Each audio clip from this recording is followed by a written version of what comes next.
Three, two, one. Hello everybody and welcome to a Milano Sanremo preview. My name is Jess Branker and I'm once again joined by David. How are you? Very well. Excuse me if I sound ill. I just got home from a 3-day trip to London. I'm still hungover and I've just now looked at Milano Sanremo. So on this one, let's David carry us through. So what happened last year in Milano Sanremo? Boring. Sprint, dead call. It was good. At the end, it was good. When they started attacking on the Poggio. Yeah, 280 kilometres into the race, it eventually got good. So it was boring, exciting sprint. One of the least attacking. Well, Sky kind of broke it up. They had an attack which coincided with a crash. Thomas ended up off the front for a while. Daniel Loss joined him for a bit. The Poggio was very disappointing, mainly because Luca Paolini was the one-man express train. He basically led. So he got Christoph up the Cipressa by kind of coaxing him. There was no Buhani pushing going on. He got right at the back of the bunch and he kept him going, and got him up. And then all of a sudden the Poggio, Paolini hits the front, Christoph in his wheel. Paolini does almost a full climb on the front of the bunch, peloton lined out. And then we had a couple of attacks on the top, nothing that got away because Sagan and Matthews marked it. And then in the last 2K, Paolini jumps to the front again, delivers a really good lead out for Christoph, who just launched his sprint too early. Degenkolb came from way back to take a brilliant win. Paolini was the man. He was the man of the race. Not this year though. Well, no, of course not. You can't actually ride this year, so. But there is another rider here who could have the same role as Paolini, but we'll get to that when we get in there. Before we move on to this year's Milano Sanremo, just like to point out that today's preview is brought to you by Ben of Climbers. We have we're finishing up a 3 weeks worth of giveaways with one final giveaway featuring Ben of Climbers. On screen you're seeing the print right now. It's a really neat print. You can get a 10% discount if you use the code CYCHOP10 at checkout. So these only cost about £8 or $8, which is a steal. I've already ordered 2 of mine, so go over there. We'll do 2 giveaways for this tomorrow on Twitter and on cycling.tv/livestream. So tune in for that. This year's Milano Sanremo, will it be boring, exciting sprint? No. Why not? With the sprint 2 years running, mainly because of Luca Paolini, he was the main reason behind 2 sprints. In 2 years running, he's been the best rider in the peloton, chasing down attacks, leading up the Poggio. This season, we have one dominant sprinter, and that is Christoph. He will win the bunch sprint if we have a bunch sprint. There is no doubt in my mind about that, despite him not having the best Paris-Nice. No Paolini is a drawback for Katusha. Who do they have that are going to control the race? Of the other teams, who really wants a sprint? Cofidis would want a sprint with Buhani. Certainly all the other teams, I think they realise they must eliminate Christoph. They have to get rid of him. That includes Tinkoff with Sagan. That includes Orica with Matthews.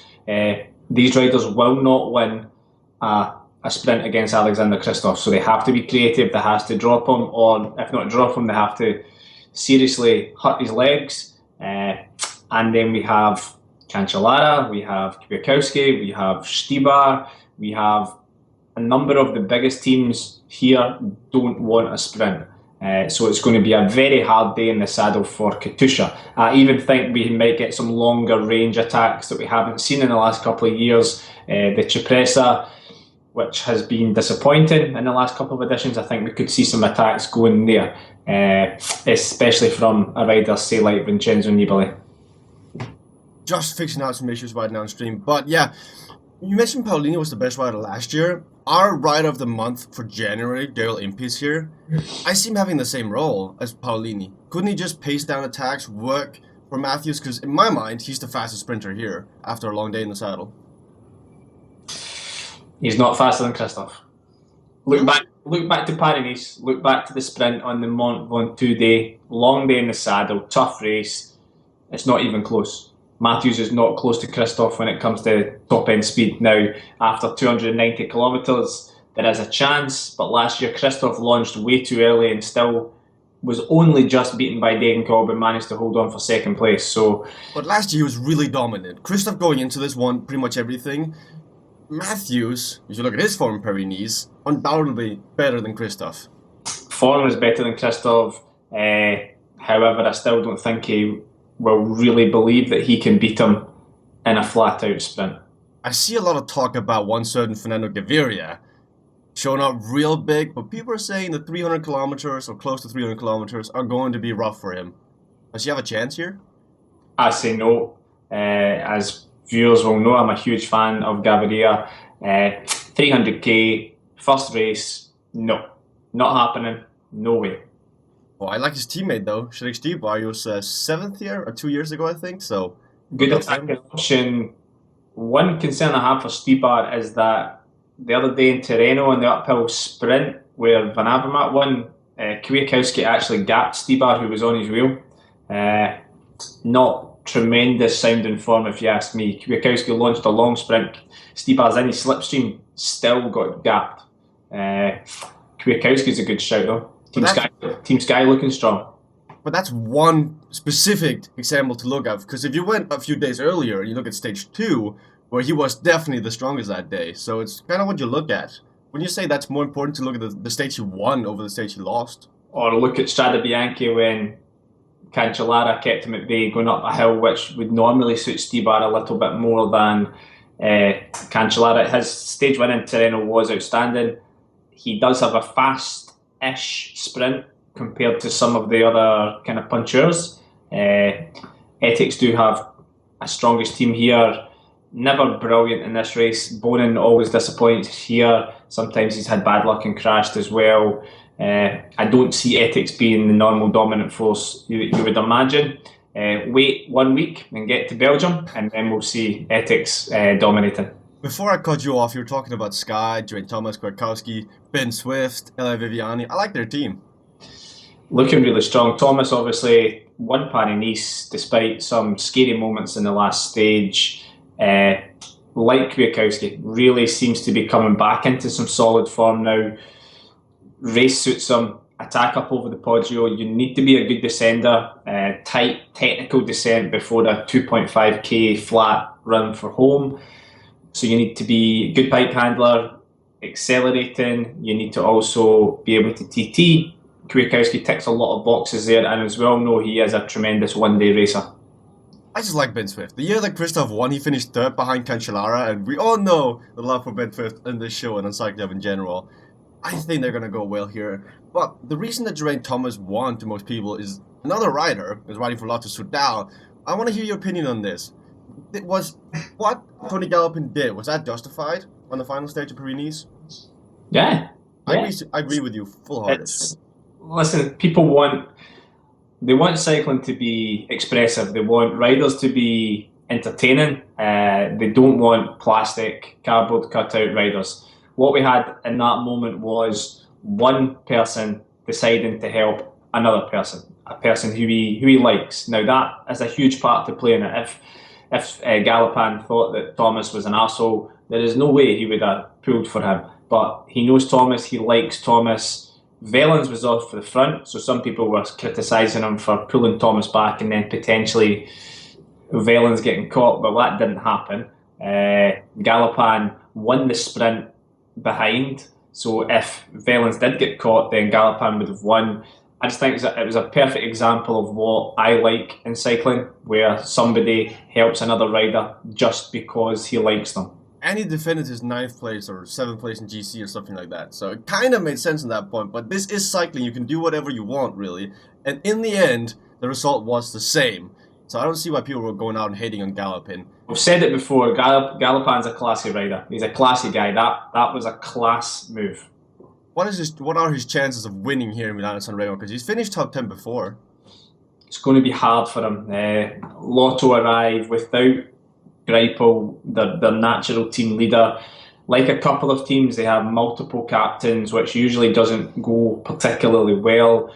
Seberg's just back from injury. He raced on Tuesday but crashed again. The Lotto riders are not having the best of luck just now in terms of crashes, especially the lead out men. De Bucherer is not really fit still after his crash in Strade Bianche.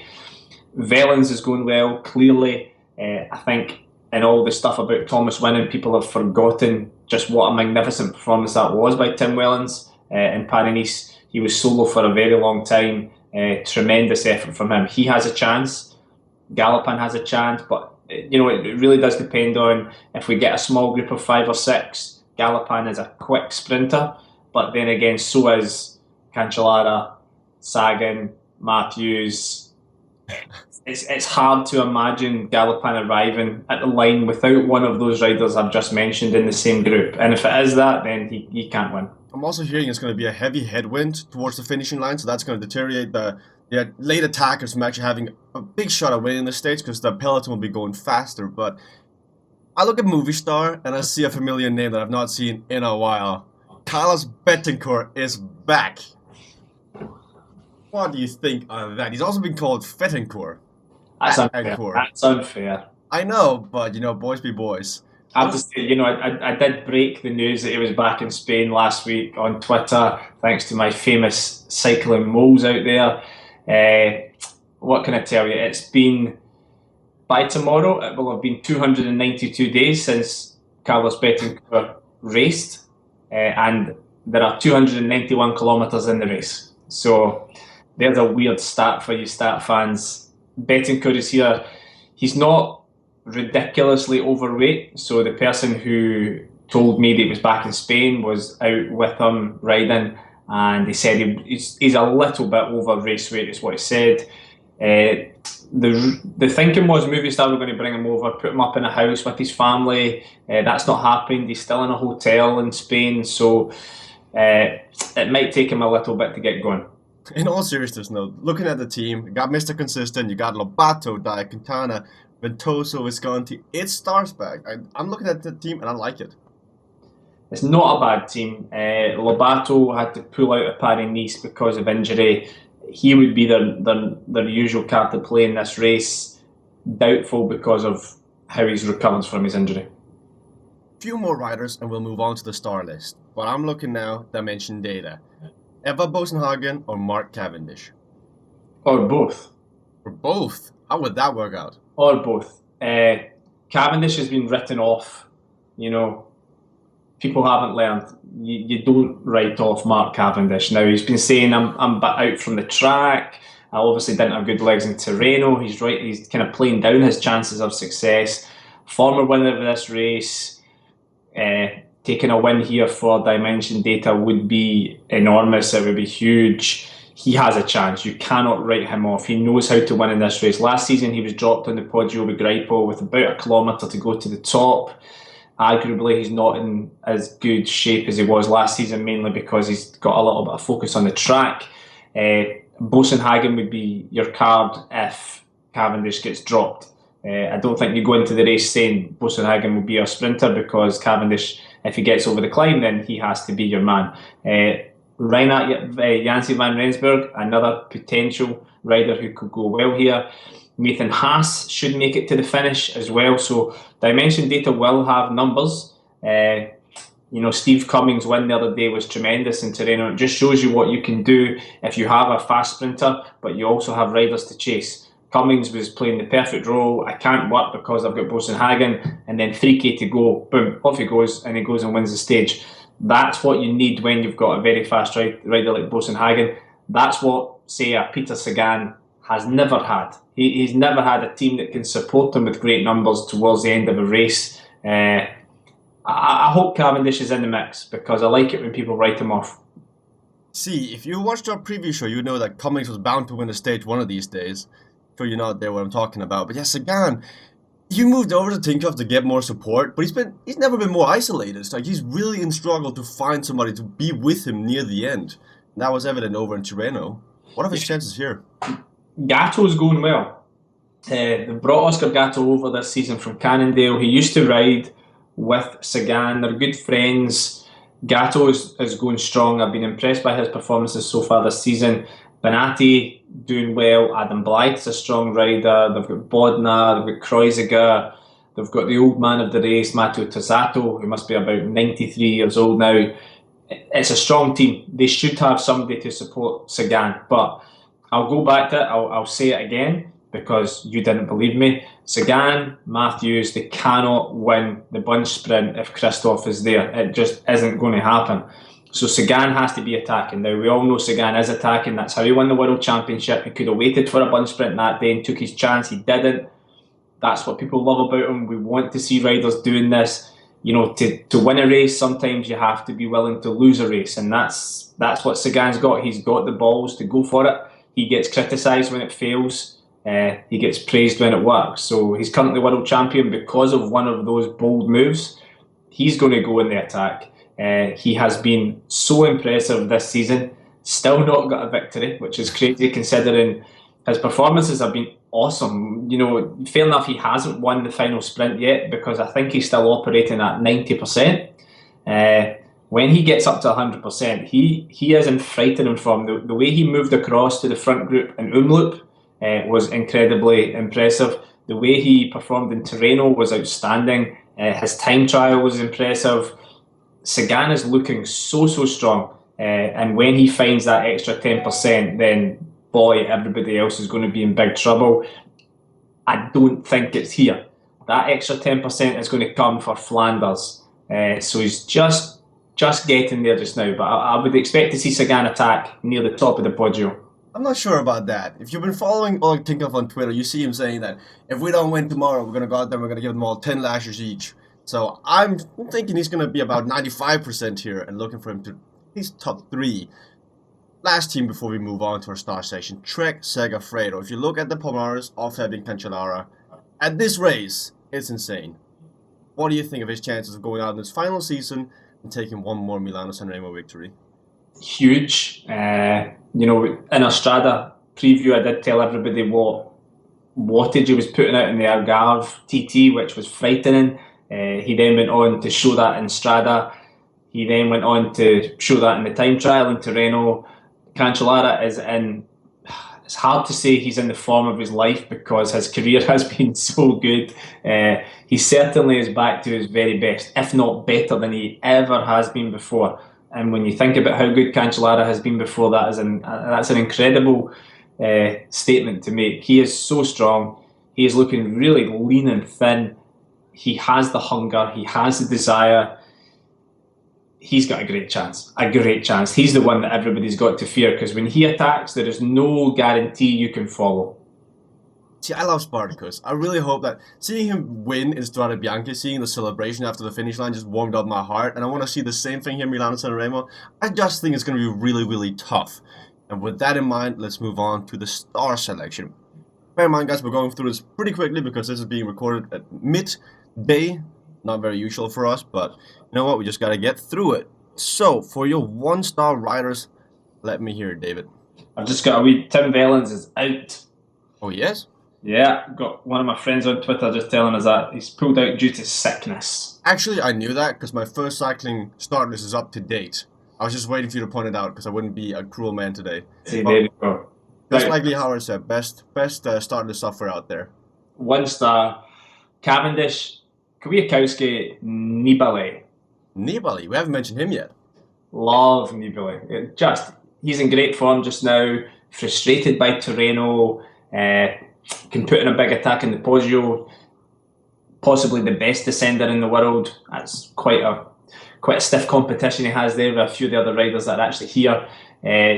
Negative has to arrive solo to win because he sprints about as fast as his grandmother.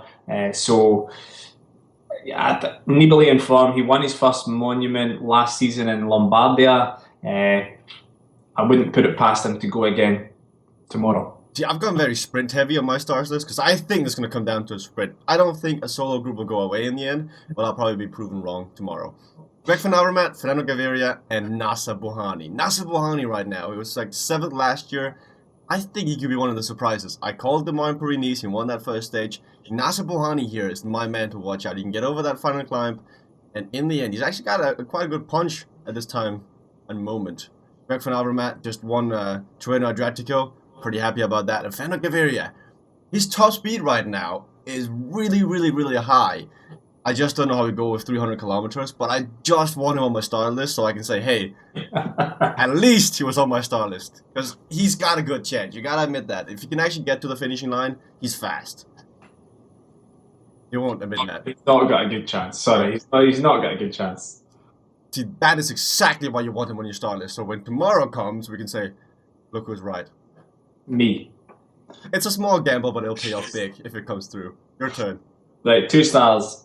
Buhani. See, I've got more faith in him than you.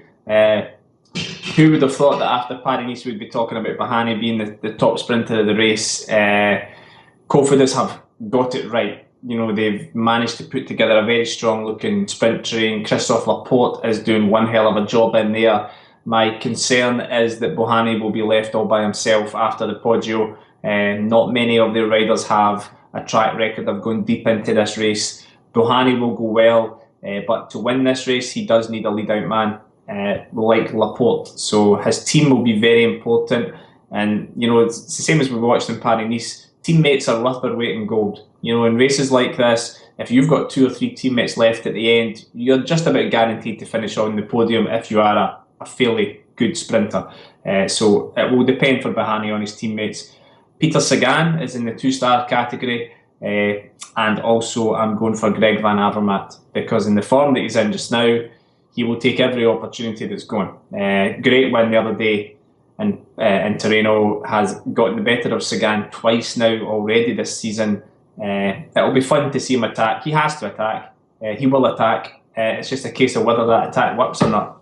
See, there's a reason why Ethics and Sky win almost everything. It's because their entire team is just built up of great domestiques, and they've got riders that can do everything. These sort of teams are going to win way more than teams like Tincup, who are only focusing on one rider at each race. 2-star riders, Fabian Cancellara. I'm having him here because I would really love to put him higher up, but I just can't. You look at the quality in this race, and I'm going for a sprint in the finish. He cannot outsprint Matthews, Christophe, Sagan, Cavendish. I mean, these guys. Before. Oh, yeah, I know. Then Stibar and Cavendish, of course. Stibar and Cancellara fit in the same category. Both very strong in this moment. If we're going to see an attack, it's going to come from either one of these 2 guys. I see guys out there picking Bacalans too, but I think these 2 guys, if we get a late attacker, it's going to be either one of these guys are going to win. And Cavendish right now, I think he's going to be pulling a cheeky one, and in the end, he's going to be up there among the best, but not the very best. Okay, and talking about the very best, yeah. Matthews, Christophe, Cancellara. Matthews, outstanding in Paris-Nice, not bad considering it was his first race of the season. When Orica go for a race, they usually win the race. They're very good at meeting their objectives. It didn't quite work last season. He was right on the front on the Poggio. When Sagan attacked to go after Van Avermaet, he followed. I think he needs to do something similar here. As I've mentioned already, I don't think he beats Christophe. Second pick is Christophe because if it comes to a sprint, he wins. Fastest man in the pack after 291 kilometres, and the last one is Spartacus himself. In the form of his life, this is his race. I agree with all those picks, but I gotta have Sagan up there. I have much more faith in the world champion. He hasn't won yet, but the faith I have in this guy, it's about time he's gonna pull out a big one, and if we see a sprint finish, he's gonna be up there. He's gonna be tough to beat Michael Matthews, who is my pick. Better than Christophe. I think he's faster. I mean, look at the Orica team. They're going to be out here supporting Michael Matthews. He's the rider of his generation. Just won a prologue in Paris-Nice. How can you bet against this guy? Because I'm going for Cancellara. Because I don't think it's going to be a big sprint. I think we will get a small group going off on the Poggio. I think the Cipressa is going to be very attacking. I think the peloton will be greatly reduced on the Poggio. There won't be the numbers to bring it back for Christophe. We'll get a smaller group going away. Cancellara, he can attack on the Poggio, he can attack on the descent, he can attack on the flat run for home, he can attack whenever he wants. And given the form that he's in just now, when he attacks, no one will follow. See, that's a guarantee for a great race, because whenever David and I predict the same rider to win, that rider does win, and that's evident in all our previews where we guess the same rider. So today we're going for even 2 different scenarios. So tomorrow, tune in to watch Milano Sanremo right here on cycling.tv. We will be giving away two of these Bane of Climbers prints of Milano Sanremo, as you're seeing on screen right now. You can head over there, use the code CYCHOP10 at checkout to save 10%. And if you're seeing that nice little t-shirt that's over on David's side, let me actually get you on a bigger screen, David, because that's actually a really cool t-shirt that I think people should be looking at in the future. It's a good friend of the show. Try and pull it up again, David. It's now bigger. Look at that, ladies and gentlemen. Is that one cool t-shirt or not? It's for a friend of the shows right now. So you can see from the right, it's David, Tish, Eve, Simon, Greg, Edward, and none other than me. One hell of a t-shirt. Thank you guys for watching Milano Sanremo. More great deals coming your way. It's been an honor. Very, very fast preview. Enjoy your vacation, David.